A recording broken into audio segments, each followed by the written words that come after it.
On this week's episode of the I-501CU, the podcast for nonprofit board members, I want to talk a little bit something I'm seeing more and more of right now. I should say, because I've been involved with a few of my clients, and that's recruiting board members, recruiting new board members.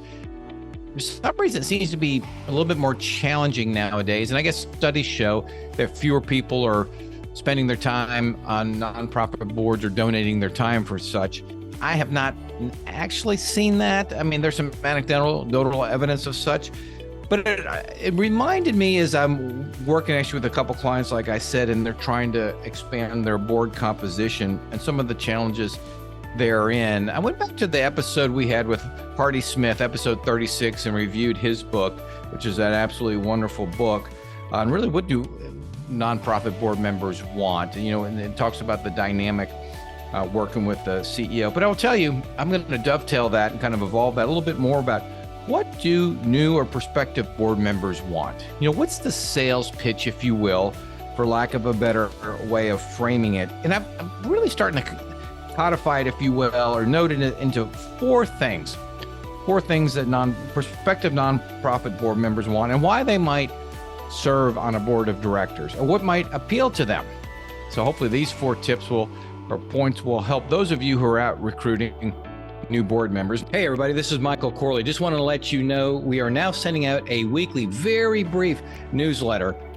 Tips, tricks, pointers to nonprofit executives. That includes both board members and CEOs, executive directors. If you're interested in receiving this, please go to thecorleycompany.com/newsletter and you can sign up. Once again, that's thecorleycompany.com/newsletter. Number one, they want to contribute.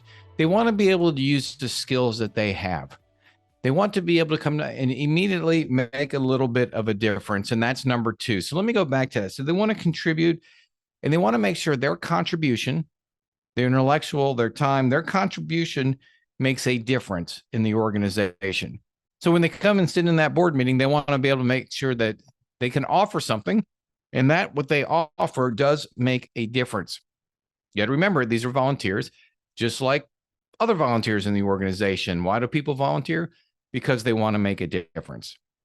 Board members, prospective board members, no different. So number one and number two is to contribute, use their skills, and make sure those contributions, the skills that they're using, are really making a difference towards the mission of the organization.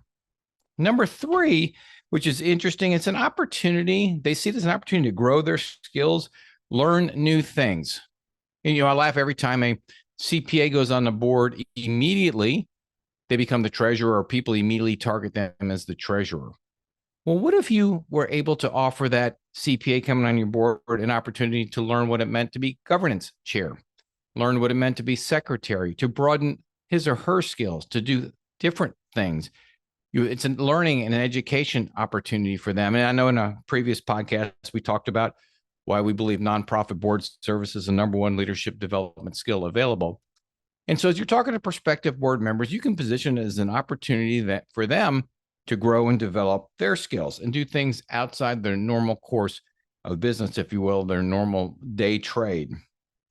And number four is really, and something we cannot undersell or we can't underestimate, and that's to build relationships with other community members.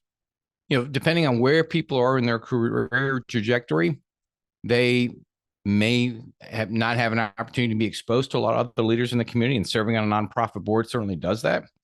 It may be other sectors of the community that you wouldn't interact with otherwise. Again, we talk about this in a previous podcast. And so the value of building relationships at the board level, critically important for prospective board members. They want to feel something part of something bigger themselves. They want to contribute and do the things that we just talked about in the past few minutes. So there you go. As I continue to refine this, as I'm out helping recruit board members, and I'm speaking with people, I'm narrowed down to four aspects, four opportunities for recruiting board members. The sales pitch, if you will. One, make sure that they can contribute, use their skills. Number two, that contribution makes a difference to the organization. They see it. Number three, they've got an opportunity to grow their own skills and to learn new things. And then finally, the value of building relationships, the value of coming together and serving a greater good than just themselves. is something that is quite appealing. So there you go, just a quick hit as you're out recruiting board members with Q4 coming up. For many of you, it's Q2, depending on your fiscal year, but nonetheless, it's a time when people are starting to look at the next year ahead, and maybe you've got some people that are going to have on their goals next year is to join a nonprofit board. I'm Michael Corley with the I-501CU podcast, and we'll see you next week.